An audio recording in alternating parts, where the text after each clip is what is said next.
The man took care of his friend's wife and children, yet he held his brother's wife in his arms. But in the next moment,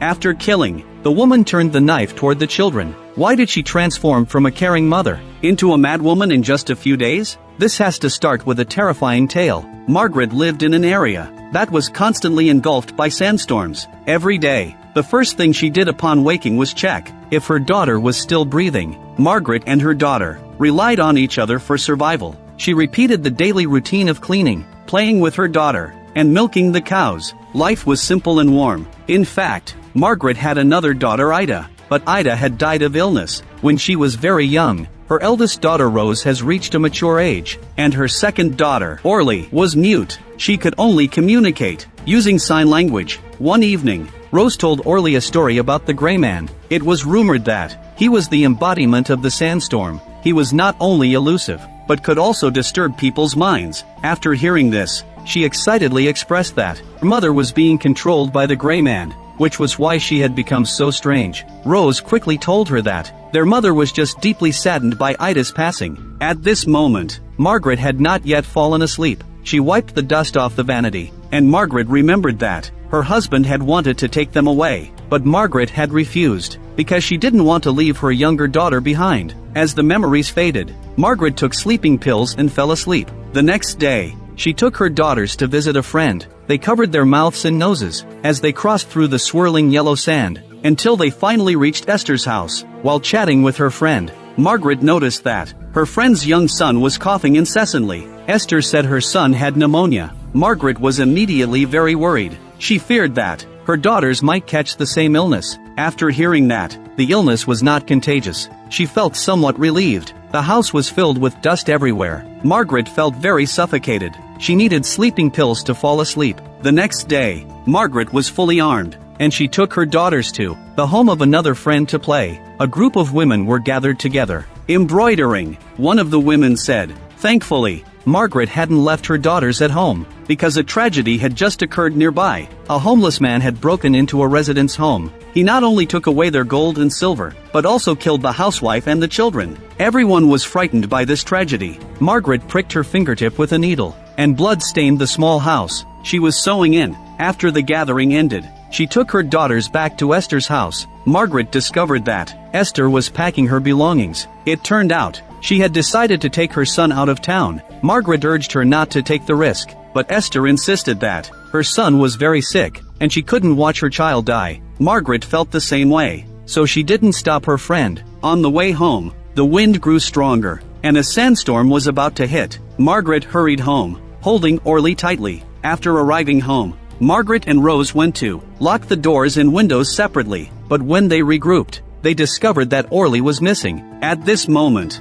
Orly was also searching for them. Suddenly, she saw a strange figure in the dust. In the blink of an eye, the figure vanished. Finally, Margaret found Orly in the closet. She discovered that her daughter was trembling in fear. Margaret asked her what she had seen. Orly said she had seen a man nearby. After hearing this, she wrapped a rope around her hand. Margaret took her gun and went outside to investigate, but she found nothing. That night, Margaret discovered a book of horror stories. She thought it was Rose's scary story that had frightened Orly. Rose was still very worried. She feared that the homeless man was after their family. Although Margaret was a bit scared too, she still comforted her two daughters. After lulling Orly to sleep, she returned to her room to sleep. Margaret skillfully took her sleeping pills, but she was awakened by her daughter's screams. Rose, terrified, said there was someone outside. Margaret cautiously approached the door crack to check the situation. Margaret told her daughters to hide inside the house. Then she went outside with her shotgun to investigate. She still found nothing. At this moment, the open warehouse door caught her attention. There were even blood stains on it. Margaret walked in cautiously. A shadow passed by outside the house. Gathering her courage, she kicked the door open. Margaret found that it was just a white horse. Margaret felt relieved. But soon, bad news arrived. Esther's family had been caught in the sandstorm. They were buried in the wind and sand. The onlookers were all very saddened. Esther's eldest son had died. He had held his mother's hand before he passed away. Just when everyone thought Esther had also died, she suddenly woke up. She had pulled herself back from the brink of death in the sandstorm. Esther wept as she held her younger son. The neighbors held a funeral for Esther's eldest son. Margaret remembered her deceased youngest daughter. She decided to do everything she could to protect the remaining 2 children. She called a doctor to check on her daughters. He even filled the gaps in the house with gauze. She stayed by her daughters' beds all night. Rose was startled, feeling that her mother was acting strangely, but Margaret said she just wanted to protect them. The next day, Margaret washed all the bed linens in the house. Suddenly, she noticed that the cow had escaped from the barn. Margaret scolded Rose for not locking the door properly. Rose felt very wronged. Orly was staring intently at the small door above the barn. She told Margaret that the gray man had opened the door. Margaret thought that Orly was just scared by the horror stories, so she punished Rose by making her finish the chores. Then Margaret began to milk the cow. Unexpectedly, she couldn't get a single drop. At this moment, a sound of footsteps came from above. Margaret thought her daughters were playing upstairs. She called out several times, but received no response. So Margaret climbed up the stairs to check, to see what was happening, but she found nothing. Margaret walked to the window and found both of her daughters playing in the distance. Who was the person in the barn? Margaret felt a surge of panic. She ran outside in fear. Then Margaret asked Orly if she had really seen the strange man. Orly assured her firmly that she had indeed seen the gray man. Margaret could no longer hold back. She raised her shotgun and walked back into the barn. Suddenly, she heard footsteps behind her. It was her daughters, who had followed her out of concern. Margaret had just breathed a sigh of relief when she saw Orly's terrified expression. As she said that there was someone under the floor, Margaret shielded her daughters behind her and pointed her gun at the shaking floor. Margaret was about to pull the trigger when the man hurriedly said that he was a pastor named Juarez. He was a friend of Margaret's husband. However, Margaret did not believe him. Juarez urged Margaret to look at the coat he was wearing, which had been lent to him by Henry. Juarez also mentioned that he knew that the cows at Margaret's place were no longer producing milk. He had a way to solve this problem. As both sides reached a stalemate, Rose suddenly had a nosebleed. She couldn't stop it no matter what. Margaret was very worried. Juarez immediately said that he could stop the nosebleed.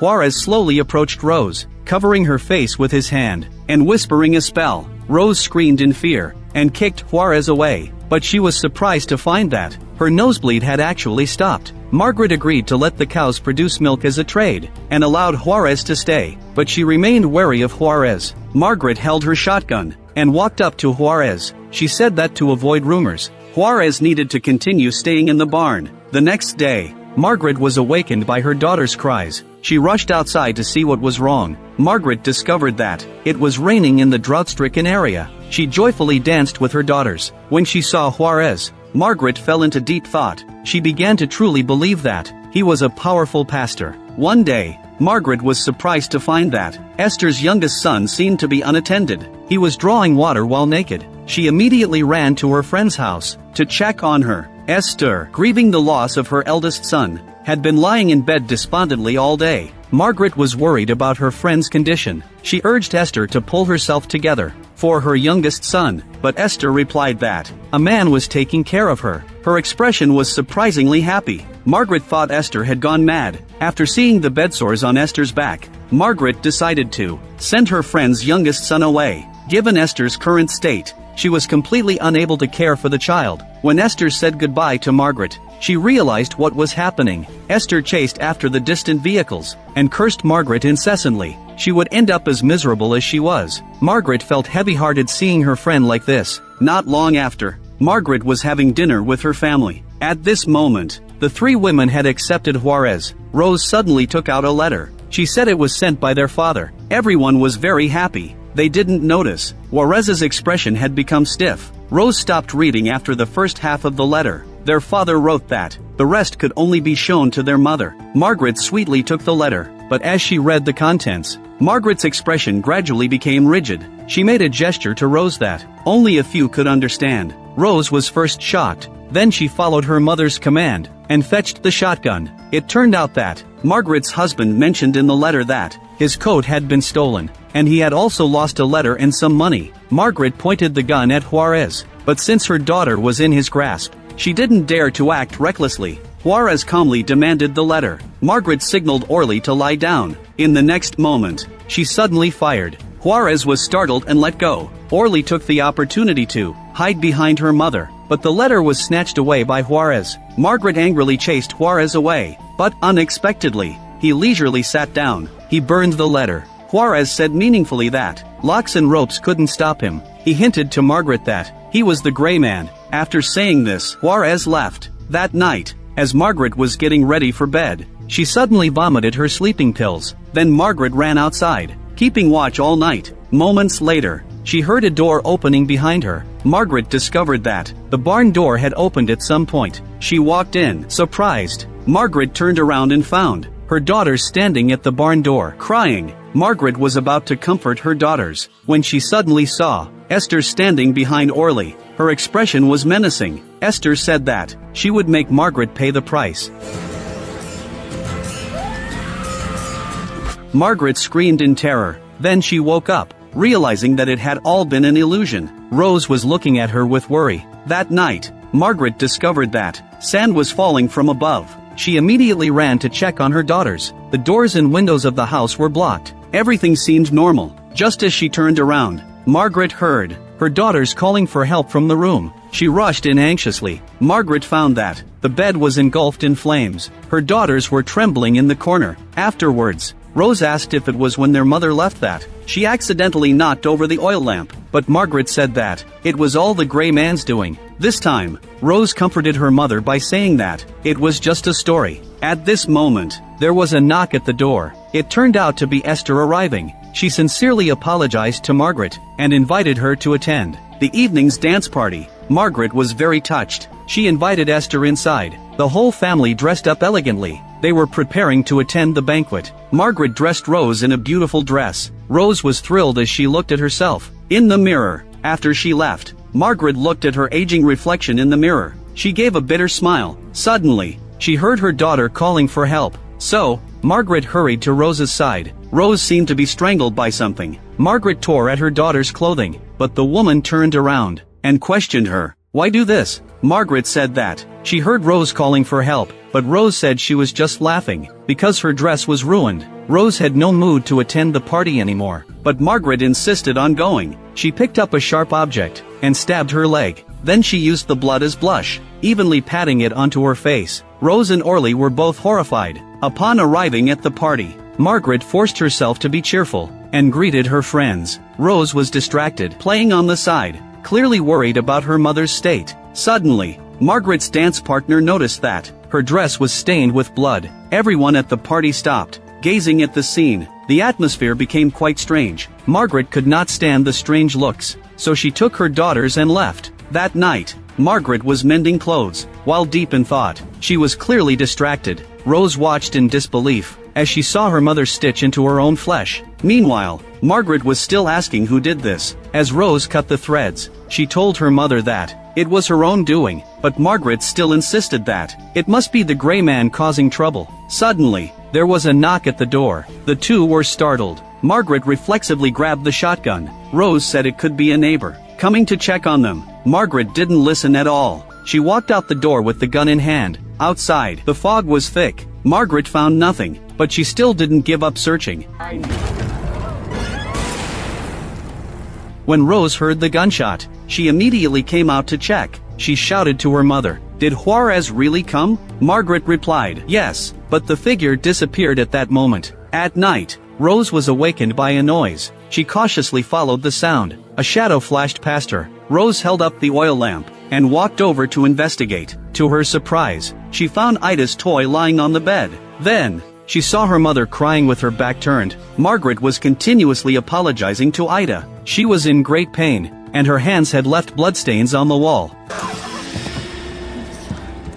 When Rose calmed down, the room was already devoid of Margaret's presence. At this moment, Margaret stood before Ida's grave. When she turned around, she found Juarez's figure. He kept moving closer to her. Margaret aimed the gun at Juarez's neck. Just as she was about to pull the trigger, Juarez suddenly transformed into Rose's form. Rose cried out, begging her mother to wake up. Margaret was finally awakened. When she came to, Margaret was puzzled as to why she was there. Rose, in despair, revealed the truth. There was no gray man at all. Everything was actually done by Margaret. During her sleepwalking, Margaret could not accept this explanation. She warned Rose not to tell anyone about her sleepwalking. Rose wanted to move away from this place, but Margaret insisted that they would stay with Ida forever. Rose was very scared. Taking the chance, she pushed Margaret away and quickly ran back to the door. Then she shut the door behind her. Margaret immediately chased after her. She grabbed the shotgun and entered through the back door. Margaret angrily searched for her daughter's figure.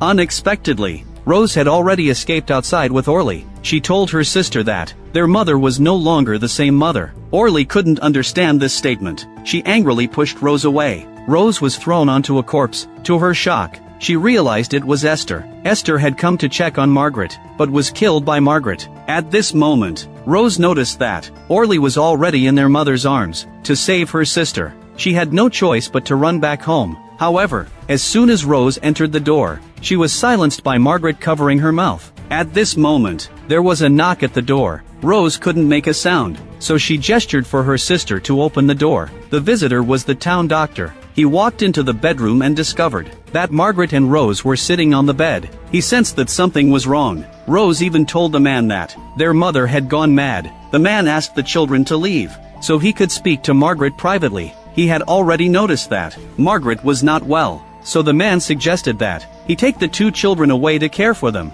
until Margaret's husband returned. Upon hearing this, Margaret cried sadly. The man felt pity as well, so he approached to comfort Margaret. Unexpectedly, she stabbed him in the chest. The man fell outside the door. Rose and Orly clung to each other, wanting to escape, but outside was a raging sandstorm. They would surely die if they went out. So Rose made up her mind. She told her sister to stay put. Rose picked up the knife from the ground. She slowly walked into the bedroom. Margaret heard the noise. She spoke up that she had thought of a way to make a person live together forever. All it took was to sleep. It just required a bit more time. Rose understood her mother's idea. She pleaded with her mother not to do this. Margaret called her daughters over and said that they would soon be reunited with Ida. Rose couldn't help but cry. She didn't want to kill her mother, but for her sister, she had no choice but to do so. Suddenly, Rose noticed that her sister was peeking at the door. She didn't want Orly to witness her sister killing their mother,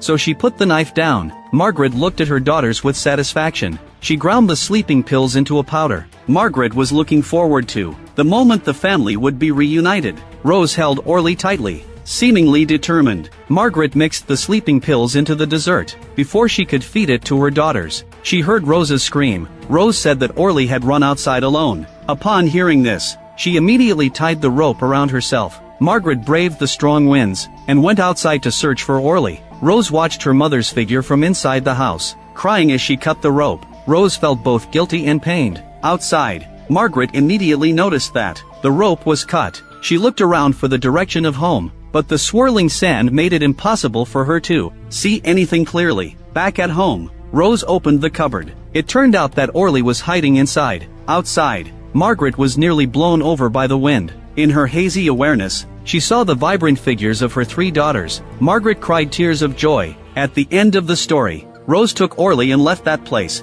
They embarked on a journey to find their father. This film has some clever plot designs, such as at the end, where the daughter, faced with her mad mother, didn't choose to kill her directly, but instead banished her into the wind and sand. Seeing this, I'm sure everyone feels a pang of sadness. However, this is not considered an excellent thriller. Many people rated it 1 star, claiming that the whole film was boring and tedious. If you enjoy my channel, please click to subscribe.